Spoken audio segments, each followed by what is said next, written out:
We begin our inquiry by asking what, if anything, we can know about spiritual and religious questions, and how. This falls into the branch of philosophy we call epistemology, from the Greek episteme, or knowledge. Epistemology is the study of the nature and process of knowledge, of what we can know and how we know it. The way in which human beings have approached questions of meaning and value has changed over time. Broadly speaking, we can identify three distinct groups of approaches. Mythological approaches to questions of meaning and value assume a shared understanding across any given society. They use image and story, often in the form of oral tradition, to seek, create, and convey meaning, which is then taken for granted and does not need to be demonstrated. Axial approaches emerged between 800 and 200 before the Common Era as a product of three interrelated developments: religious problematization, religious rationalization, and religious democratization. Secular approaches emerged around 1500 of the Common Era and focus on inner-worldly aims such as creating a political subject which can make humanity the master of its own destiny, or transcending finitude by means of scientific, technological, and economic progress. Secular approaches to knowledge focus on clear and distinct ideas and empirical verifiability. This video will focus on mythological and axial approaches. Mythological approaches to knowledge were dominant in all human societies before about 800 before the Common Era. These include hunter-gatherer, horticultural, and agricultural societies, both Bronze Age and early Iron Age. Myth is a product of the fact that for human beings, all knowledge begins with the senses and results in the formation of images by means of which we navigate through the world. While these images have pragmatic survival value, we know to run when pursued by a tiger, in the context of human lives and human societies, they also begin to take on meaning. As people share their experiences, stories emerge, the point of which is to explore and pass on that meaning rather than to describe facts and events. This is how myth is born. Today, this way of approaching questions of meaning and value lives on in literature and the other arts, but with an important difference. In pre-axial societies, myths and the meanings they carried were shared. But around 800 before the Common Era, new technologies, specialized agriculture and crafts production, gave birth to what we call petty commodity production, a mode of production in which things are made for trade. And the resulting intensity and extent of trade brought people into contact with each other in new ways. Both these intercultural encounters and the new mode of social organization had the effect of calling the old stories into question. People began to retell the stories in ways that pointed to new meanings or to create entirely new stories out of whole cloth. This was the beginning of the Axial Age transformations.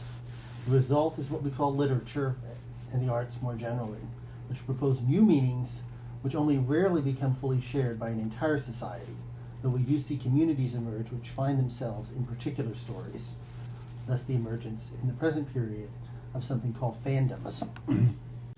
Meanwhile, the experience of living in a society in which everything has a number, its price, led to the development of an abstract mathematics. People began to engage questions of meaning and value by means of concept and argument, as well as image and story.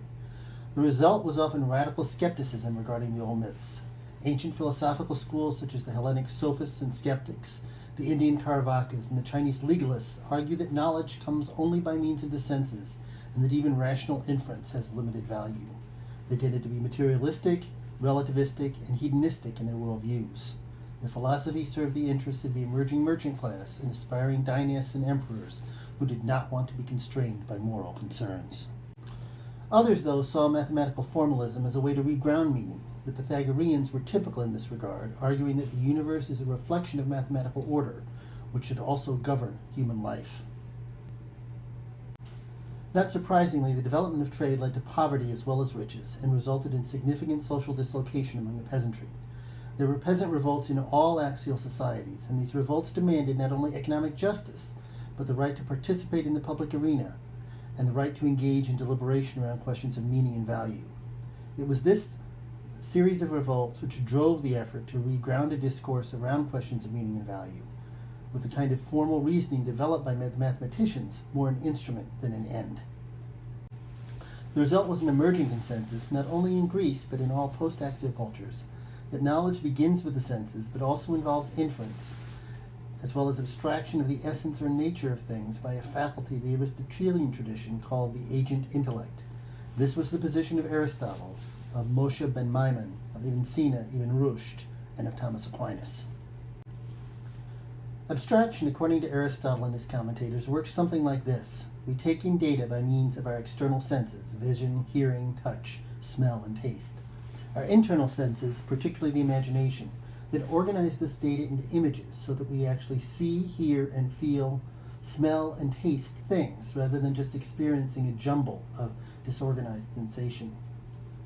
We can then remember those images, and we can act directly to them as we jump out of the way when we see a car coming as we cross the street or withdraw our hand from a hot stove, all without actually thinking about it.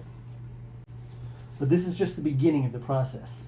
A faculty called the agent intellect, which some Aristotelians believe was shared and was in fact the intelligence governing the sublunar plane of existence, and which others believed was individual, abstracts from these images their essence or form and structure.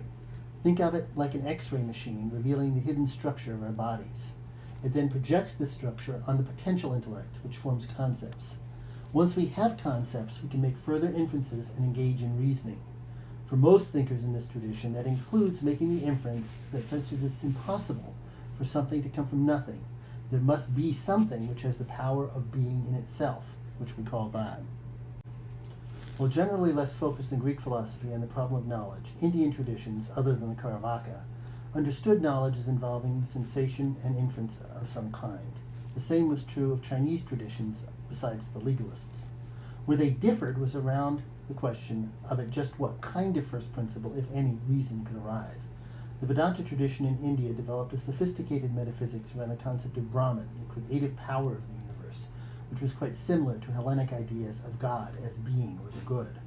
But the Buddhists argued that there was no need for such a principle. Rational analysis concludes instead to the realization that everything is dependent on everything else, what they call the principle of dependent or interdependent origination.